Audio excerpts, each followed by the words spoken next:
سيدا نافعا اللهم سيدا نافعا اللهم سيدا نافعا.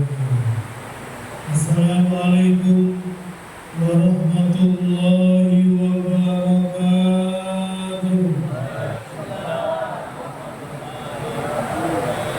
Bismillah walhamdulillah wassalatu wassalamu ala rasulillah Sayyidina Muhammad ibn Abdullah wa ala alihi wa sahbihi wa man wala.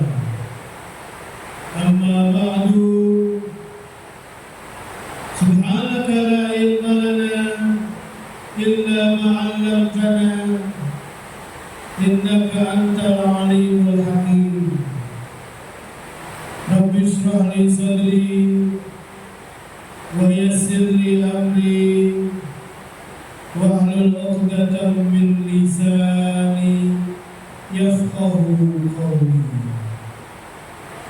Alhamdulillah, dalam keadaan hujan yang penuh dengan rahmat dari Allah, keberkahan dari Allah, dan akan banyak doa-doa yang dikabulkan oleh Allah Subhanahu wa Ta'ala, kita berkumpul di masjid ini kembali untuk talabul ilmi. Sama-sama kita berusaha memahami beberapa ayat Al-Quran ataupun hadis Nabi besar Muhammad. Mudah-mudahan itu semua bisa menjadi sebab nanti mati husnul khatimah, di alam kubur bisa jawab pertanyaan munkar nakir, dibangkitkan di hari kiamat, tidak dihinakan oleh Allah, ditimbang amalnya akan lebih berat amal kebaikannya, melewati jembatan sirat tidak terpeleset, hingga akhirnya dimasukkan ke dalam surga Firdaus bersama Nabi besar Muhammad. Akhirnya Hanif tadi sudah membaca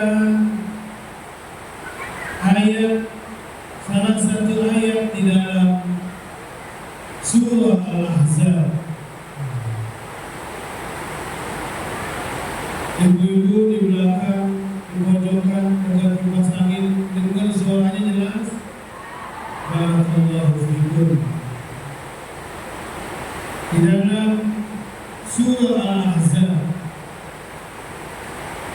di ayat ke-38 Allah Subhanahu wa Ta'ala menyebutkan tentang keimanan Nabi besar Muhammad. Allah berfirman, A'udzubillahi minasyaitonir rajim. Ma kana 'alan nabiyyi min harajin fima faradallahu lahu sunnatullahi fil ladzina khalau min qabl wa kana amrullahi qadaran maqdura.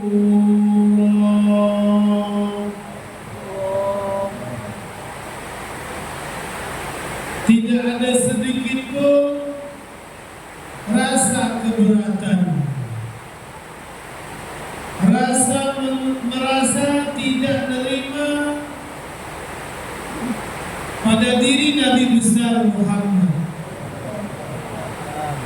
Jadi Nabi Muhammad itu tidak pernah ada ganjelan di dalam hatinya,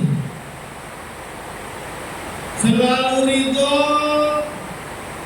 dan merasa puas dengan semua ketetapan yang telah ditetapkan oleh Allah Subhanahu wa taala terkhusus untuk dirinya. Jadi di sini merupakan ayat pujian Allah kepada Nabi Muhammad. Maka 'alan nabiyyi min haraj. Ya. Jadi dalam hati Nabi Muhammad nggak pernah ada ganjelan, apalagi ngedongkol terhadap semua ketetapan yang ditetapkan oleh Allah, walaupun mungkin berat, walaupun mungkin tidak masuk di akal, walaupun mungkin nggak sama sama kebiasaan masyarakat. Karena ada sebagian orang, mudah-mudahan sih bukan kita, amin. Ada sementara orang tidak mau menerima aturan Allah karena alasan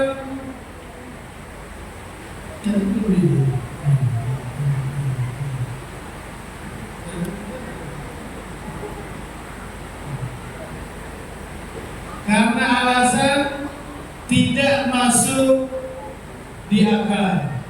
Ada banyak orang tidak mau menerima aturan Allah, alasannya satu, tidak masuk, nggak logis. Dua, karena kelihatannya kok berat banget ya. Tiga, karena nggak sesuai dengan yang biasa terjadi di tengah-tengah masyarakat. Jadi ada banyak orang yang udah jelas ayatnya mewajibin misalnya, atau hadisnya mewajibin tapi tidak mau nerima. Karena alasan apa? Tidak logis. Alasan apa tadi? Tidak logis. Gak masuk di akal. Atau alasan apa? Tidak logis. Karena berat. Ya, kok angin. Atau alasan apa? Yang terjadi di masyarakat. Gak sesuai sama tetangga saya. Yang lebih parah, gak sesuai sama ustadz saya yang sebelumnya. Itu lebih parah lagi disebutkan dalam surat Taubah. Maka bapak-bapak, ibu-ibu, alasan-alasan yang tadi disebutkan itu wajib dihilangkan. Alasan apa? Alasan karena tidak masuk di akal. Atau alasan karena apa? Angin. Atau alasan karena apa? Karena apa? Mana ada mikrofon lagi? Mana mikrofon lagi ada?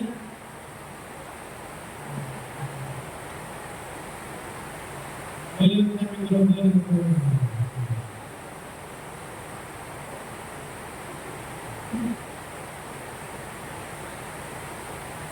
Perhatikan kalau tadi dalam surah Al-Ahzab,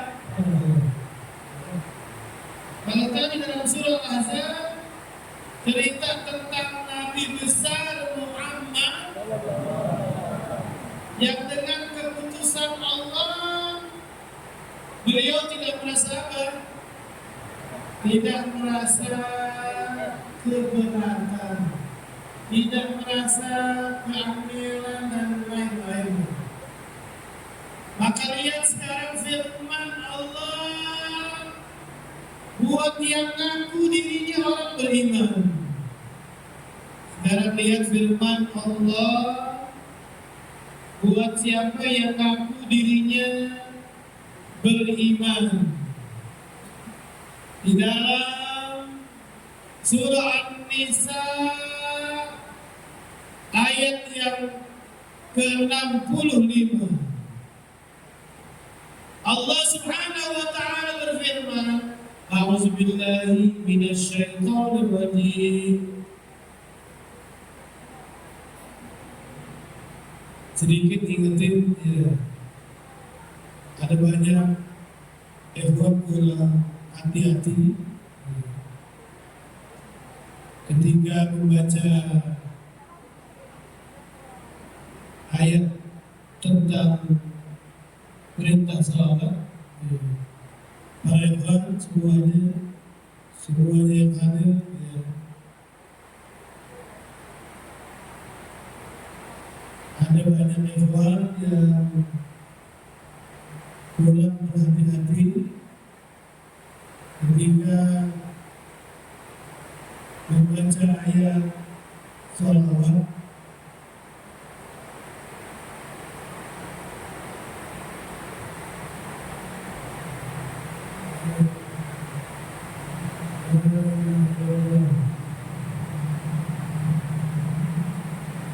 Ayo maju lagi ke sini.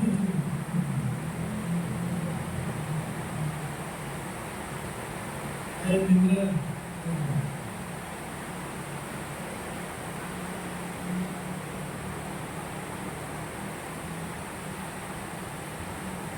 Bukan saya yang suruh, tapi Allah dan Nabi Muhammad.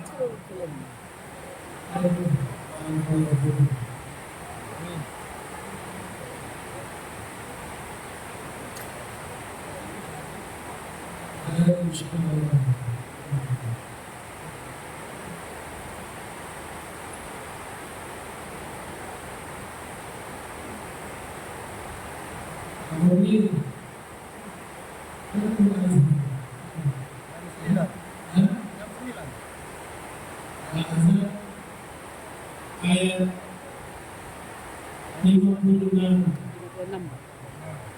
56. Sebelum nanti kita lihat semua yang bisa. Jam 9 nggak bisa. Azan yang kedua 256.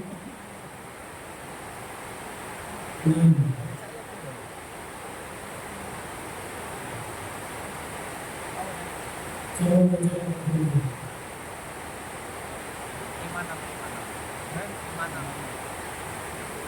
Dan azab saja terakhir surat. Ayat yang 55. Iya. Apa saya naik? Itu nggak nampak ya Sen? Apa saya naik? Ayat Yang mana?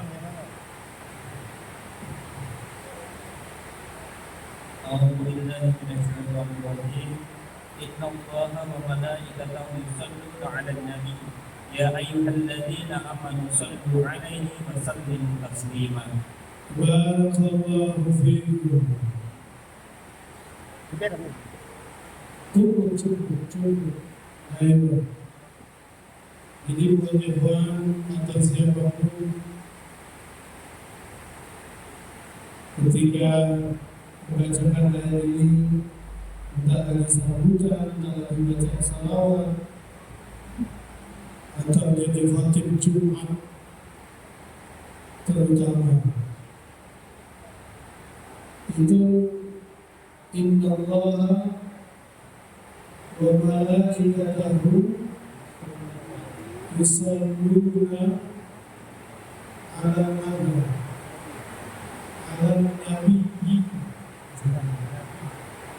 Ini di Nabi itu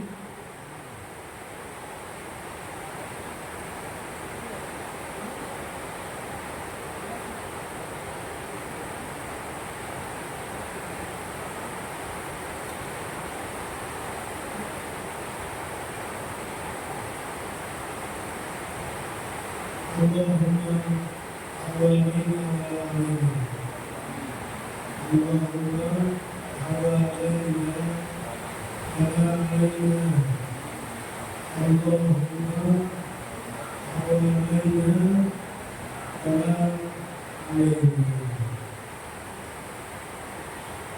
Ini bukan alat Nabi, bukan alat Nabi, tapi alat Nabi. Seperti ada rupiahnya karena diwakafkan alat Nabi. Kalau alat Nabi salah besar.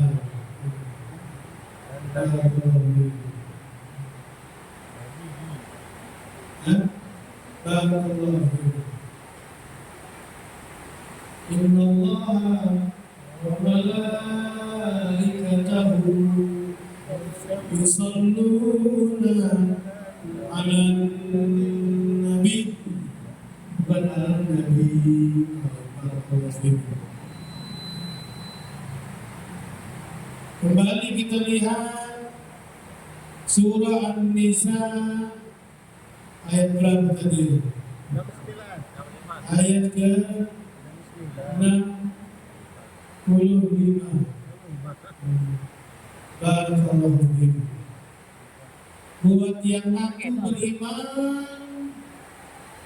dia wajib lihat ayat ini Dapat kurang nikmat tuh. untuk ngecek imannya udah benar atau belum. Yang merasa dirinya ngaku beriman, dia perlu ngecek imannya udah kayak begini atau belum. A'udzubillahi minasyaitonir rajim. Fala wa rabbika la yu'minuna hatta yuhaqqimuka فيما شجر بينهم ثم لا يجدوا في أنفسهم حرجا مما قضيت ويسلموا تسليما. Biasanya Allah kalau bersumpah demi masa, demi bulan, demi matahari, demi makhluk-makhluk Allah yang lain. Tapi dalam ayat ini Allah langsung bersumpah atas nama dirinya sendiri, menunjukkan ada hal yang sangat berbeda sumpah Allah dibanding ayat-ayat yang lain. Demi Allah, pada hakikatnya mereka orang yang cuma ngaku-ngaku beriman itu nggak pantas disebut dia beriman. Sampai betul-betul satu bisa menjadikan Nabi besar Muhammad sebagai hakim, pemutus akhir keputusan. Seperti hakim di pengadilan, dia dihukum bebas atau dihukum mati. Dia dihukum 10 tahun atau seumur hidup. Tidak disebut beriman sebelum satu bisa menjadikan Nabi besar Muhammad sebagai apa? Sebagai hakim, penentu keputusan. Yang kedua, kalau udah jelas dibuat keputusan, enggak keberatan. Ada orang hakim udah ketok palu tapi apa? Tapi apa? Masih naik barangnya. Loh, tahu nggak? Hakim udah putuskan seumur hidup, tapi masih ada ya. Kenapa sebabnya? Nggak terima. Itu tidak boleh terjadi pada orang yang mengaku beriman kepada Allah dan kepada Nabi besar Muhammad. Jadi harus siap menjadikan Nabi Muhammad sebagai, Hakim. kalau Nabi Muhammad sudah bilang haram, maka tidak apa? Tidak apa? Halal. Tidak keberatan. Nabi Muhammad bilang wajib, maka hatinya tidak keberatan dengan keputusan yang sudah ditetapkan oleh Nabi besar Muhammad, karena itu pun atas wahyu dari Allah. Dan yang ketiga,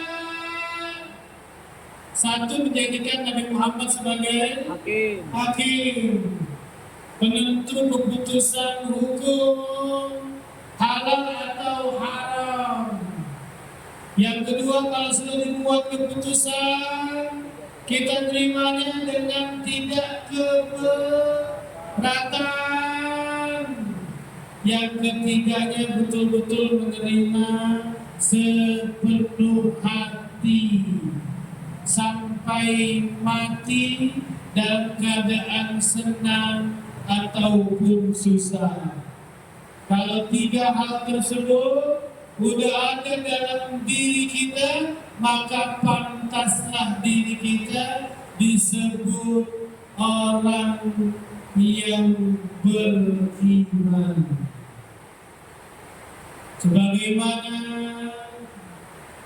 di dalam hadis Sahih Al-Bukhari diriwayatkan, yang bisa melihat-lihat ke depan, dalam Sahih Al-Bukhari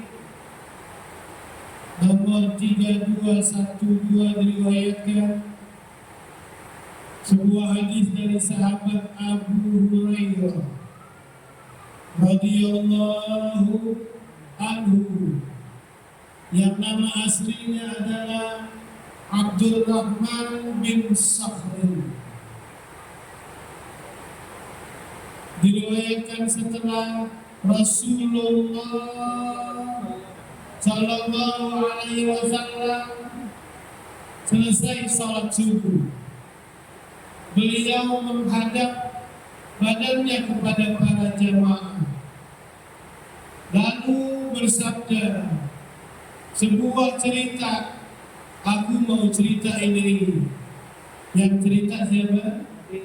Nabi Muhammad, yang tidak berucap kecuali wahyu dari Allah. Aku mau cerita, ada orang yang ketika lagi ngalon sapi, ketika ada orang lagi apa? Lagi ngalon sapi, dan sapinya ditunggangi,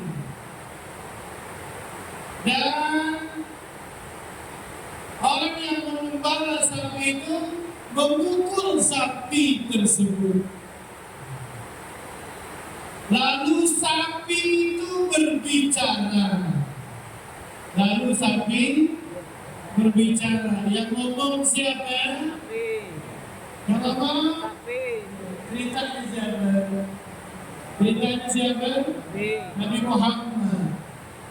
Sapi itu berbicara, aku diciptakan bukan untuk, aku diciptakan hanya untuk membantu pengembangan sawah ladang. Lalu sahabat mengatakan subhanallah. Jadi kalau ada, ketika dulu, kalau ada yang aneh atau melihat ada yang tak benar, kalau ada yang aneh atau melihat ada yang tak benar, cara ingetinnya subhanallah. Ada imam yang salah, kita bilang hus. Apa? Bilangnya apa? Subhanallah. Sapi bisa bicara. Rasulullah Sallallahu alaihi wasallam bersabda, aku beriman tentang kejadian itu, tentang kejadian ada sapi bisa. Begitu juga Abu Bakar dan Umar bin Khattab. Padahal saat itu Abu Bakar dan Umar sedang tidak ada di situ. Betul-betul pengakuan Nabi besar Muhammad terhadap imannya Abu Bakar, emang dia bukan orang yang bohong beriman, cuma di mulut saja. Tadi sudah sampaikan ada banyak orang, mudah-mudahan bukan kita, tidak menerima aturan dari firman Allah karena alasannya apa? Alasannya apa? Berat. Dan tadi dalam surah An-Nisa sudah disampaikan demi Allah, pada hakikatnya orang yang ngaku beriman tidak disebut betul-betul beriman. Sampai satu bisa menjadikan Nabi Muhammad sebagai apa? Kalau udah dibilang perempuan tidak boleh dandan menor-menor. Oh, kalau Nabi Muhammad bilang perempuan tidak boleh dandan, apalagi nampakin gelang emasnya di depan orang lain. Atau misalnya jangan sampai minyak wangi yang dipakainya seliweran sampai khotib Jumat sampai yang sama di sini, ya bisa cium, ya Allah cium baunya ke sini-sini itu minyak wangi. Hah? Jadi ibu, kalau Nabi Muhammad bilang perempuan jangan apa jadi? Dandan menor-menor. Terus jangan apa lagi jadi? Parfum. Dan gelang emas. Terus jangan apa lagi? Parfum. Suami saya orang kaya, Pak Ustaz. Suami kaya saya tanya sama tetangga, pelit nggak suami saya? Suami saya rajin bersedekah, tanya. Apa jika suaminya orang kaya, rajin sholat berjamaah, ya, rajin bersedekah, terus hukum jadi berubah? Tidak. Hukum jadi berubah tidak? Tidak.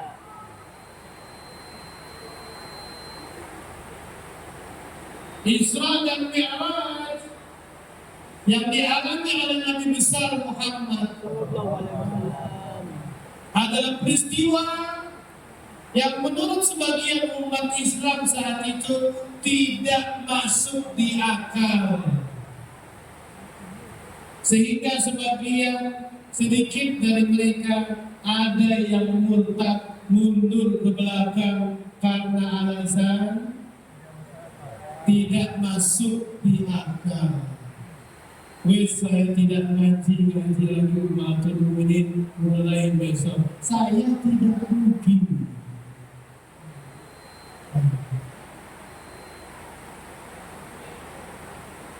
Jadi semua umat Islam yang mengaku beriman, ketika dia menerima keputusan yang dibuat oleh Allah dan oleh Nabi besar Muhammad, dia tidak akan apa? Tidak akan keberatan, tidak akan ngedumel, walaupun cuma di hati, dan menerima keputusan itu dengan sepenuh hati seperti dengan ucapan sami'na wa ata'na. Sami'na wa ata'na. Jadi kalau ibu-ibu tadi dengar keputusan dari Allah dan Nabi Muhammad yang seperti itu, ada rasa keberatan apa enggak? Bu? Ada rasa keberatan apa enggak?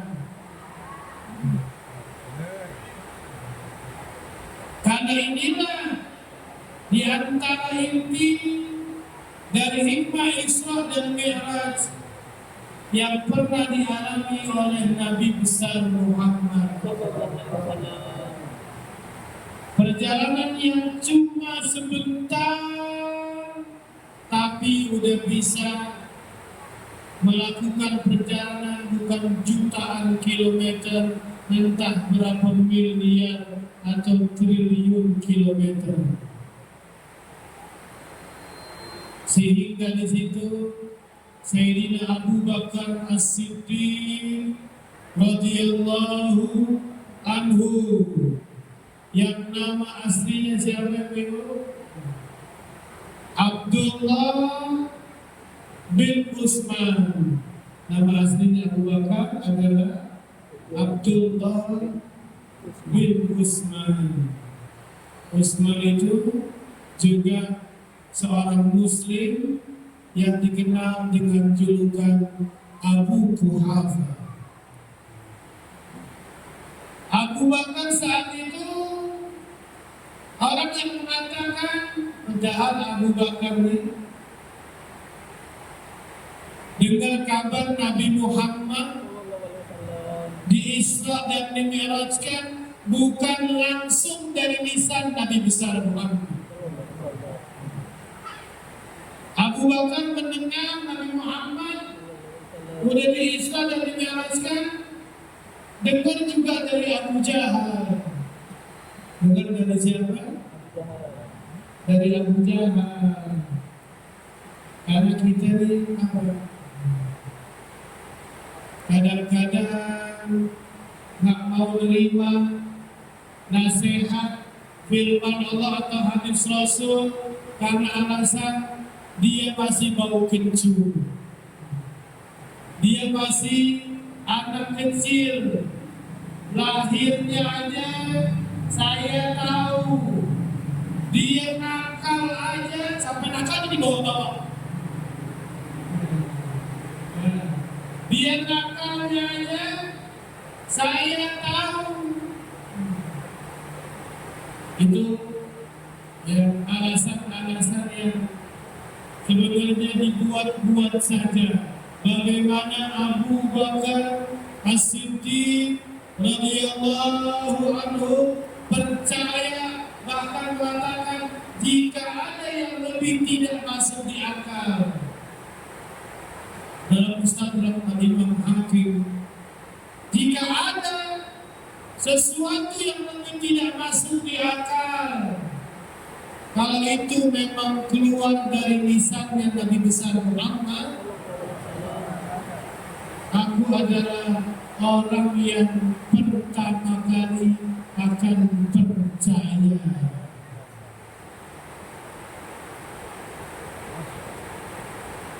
Allahumma shalli ala sayyidina Muhammad.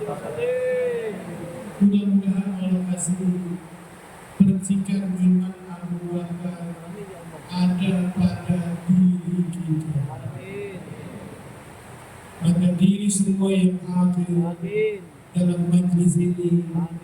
Kedua orang tuanya yang masih hidup, saudara-saudaranya, dan kawan-kawannya yang lain, sehingga iman kita tidak diragukan.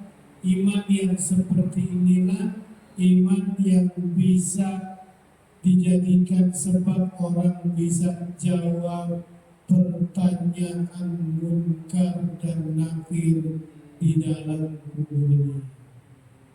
Iman yang tidak perlu pakai pikir-pikir panjang lagi. Iman yang langsung, kalian oh ini hadisnya, oh ini ayatnya, langsung dia bilang apa? Sami'na wa ata'na. Kami mendengar dan kami patuh akan menerapkan. Bukan kami mendengar, tapi kami pikir-pikir dulu. Bukan kami mendengar, tapi kami musyawarah dulu sama ibu di rumah.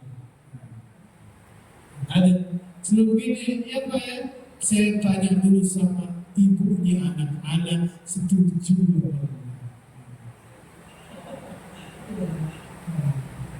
Itu imannya siapa? Imannya siapa? Jahal. Enggak. Abu Jahal mendengar terima. Allahumma salli ala Sayyidina Muhammad. Ketika Allah menyebut tanda orang yang bertakwa di pembukaan surah Al-Baqarah, alladzina yu'minuna bil ghaibi. Orang yang percaya dengan hal-hal yang selama ini belum pernah mereka lihat. Surga neraka sakitnya dicabut sama malaikat maut saat sakaratul maut, adanya siksa di alam kubur. Itu perkara yang masih gaib, tapi kita akan percaya mudah-mudahan seperti imannya Abu Bakar dan imannya Umar.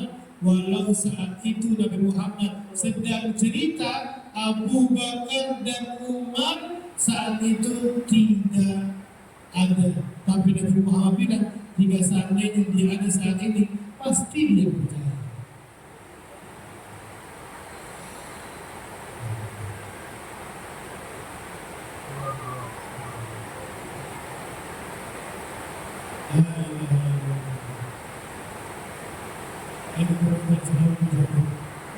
Ya Sayyidina Muhammad. Bapak-bapak, ibu-ibu sekalian, mudah-mudahan iman yang ada di dalam diri kita, iman yang jauh dari keraguan-raguan, iman yang jauh dari mempertanyakan kenapa itu kok dihalalkan atau kenapa kok itu diharamkan.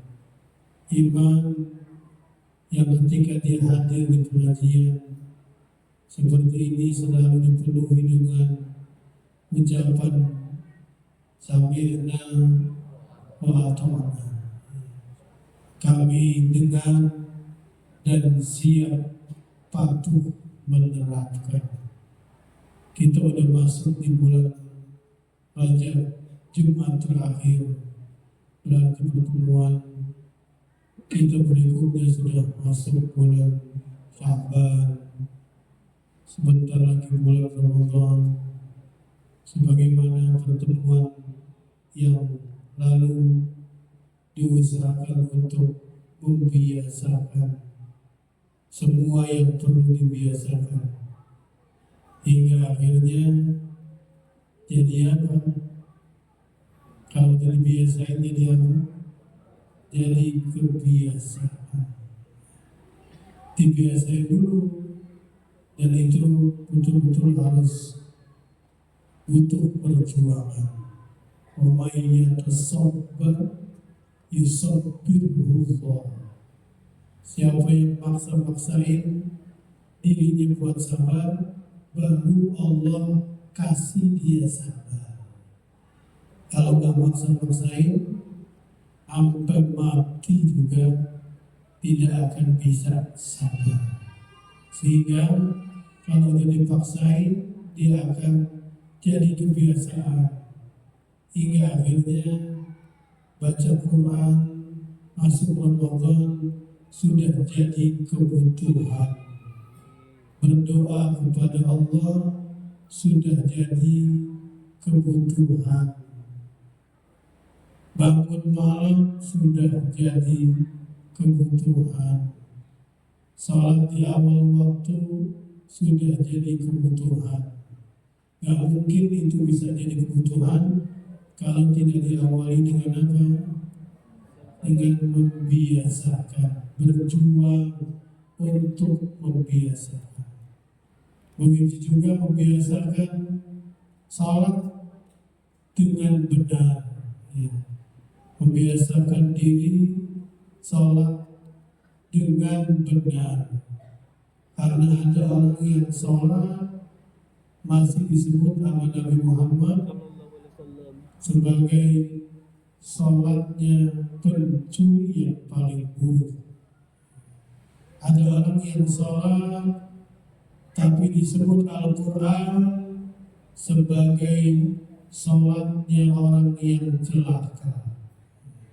Ada orang yang salat tapi masih disebut sebagai salatnya pencuri yang terburuk.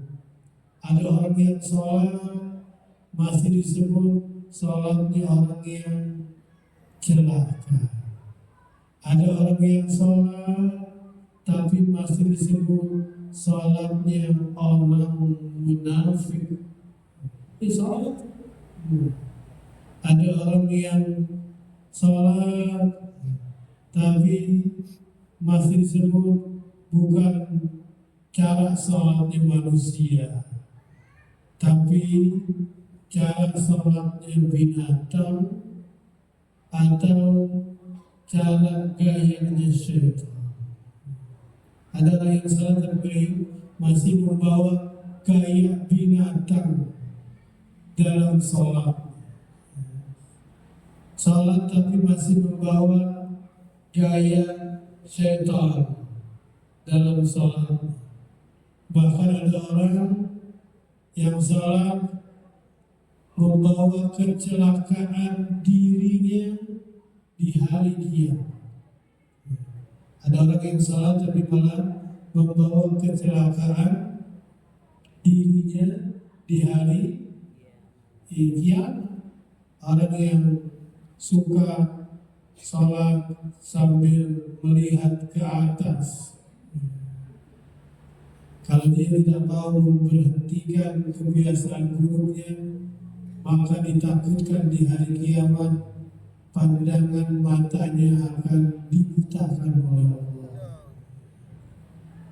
Orang yang salat seperti ayam mematuk, seperti ayam mematuk, itulah disebut tilka salatul munafik. Itulah salatnya orang munafik. Orang yang salat tapi masih membawa gaya binatang, umpamakan seperti serigala yang suka matanya selingkuh kanan selingkuh kiri.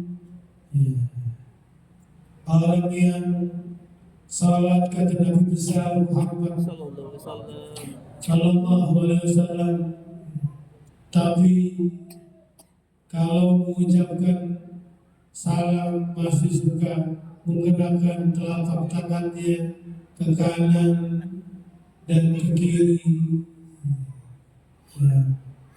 Orang yang salatnya kata Nabi besar Muhammad Sallallahu Alaihi Wasallam ketika sedekap meletakkan tangannya di lambungnya sebelah kanannya atau sebelah kirinya, semua adalah sesuatu yang tidak disukai dan diperingatkan oleh Nabi besar Muhammad. Ya, kita berharap salat kita itu bisa jadi sebab terangnya kubur kita, bisa jadi sebab terangnya nanti di mahsyar, bisa jadi sebab terangnya kita ketika melewati jembatan sirat. Tapi harus sesuai dengan salat yang diajarkan dan dicontohkan oleh Nabi besar Muhammad. Kalau apa? Ya. Kalau di dalam kitab Safinatul Najah saja tentang perkara takbiratul ihram disebutkan syarat-syarat yang begitu banyak agar kiranya pembaca dan yang mempelajari betul-betul ittiba, mau mengikuti Nabi besar Muhammad Sallallahu Alaihi Wasallam. Maka mudah-mudahan dari awal tadi kita sudah dapat karunia dari Allah hujan. Kita tadi sudah sedikit baca surah Al-Ahzab di ayat ke-38 dan juga ayat yang ke-56 ya. Kita sudah membaca surah An-Nisa di ayat ke-65. Kita pun sudah membaca sebuah hadis Nabi besar Muhammad tentang gambaran imannya Abu Bakar dan imannya Umar bin Khattab yang berkaitan dengan sedikit hikmah Isra dan Mi'rajnya Nabi besar Muhammad. Mudah-mudahan bisa bermanfaat buat kita semua yang hadir dan yang tidak hadir, yang masih hidup dan yang sudah wafat. Yang pernah hadir di pengajian ini, mereka sudah wafat dan jumlahnya banyak. Mudah-mudahan mereka semuanya dibahagiakan di alam barzahnya oleh Allah Subhanahu wa Ta'ala. Dan kita semua yang hadir, mudah-mudahan dalam diri kita mempunyai iman yang tidak ada ragu-ragu, yang tidak ada pikir-pikir, iman yang penuh dengan ucapan sami'na wa ata'na. Mudah-mudahan dikabulkan oleh Allah Subhanahu wa Ta'ala. Ayo kita selalu salli wa sallim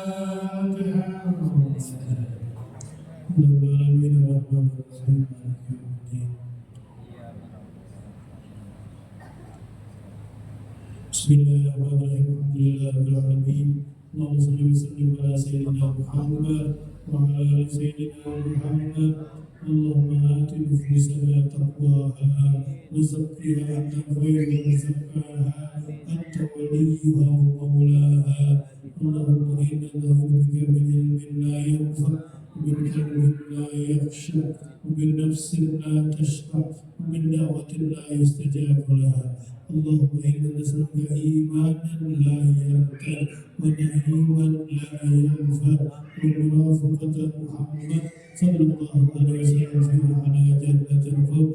اللهم اقسم لنا من خشيتك ما يكون بيننا وبين معاصيك ومن طاعتك ما تبلغنا به جنتك ومن اليقين ما تهون به علينا مصيبات الدنيا ومتعنا بأسمائنا وأبصارنا وقوتنا ما أحييتنا واجعله الوارث منا واجعل ثأرنا على من ظلمنا وانصرنا على من عادانا ولا تجعل مصيبتنا في ديننا ولا تجعل الدنيا أكبر همنا ولا مبلغ علمنا ولا تسلط علينا من لا يرحمنا.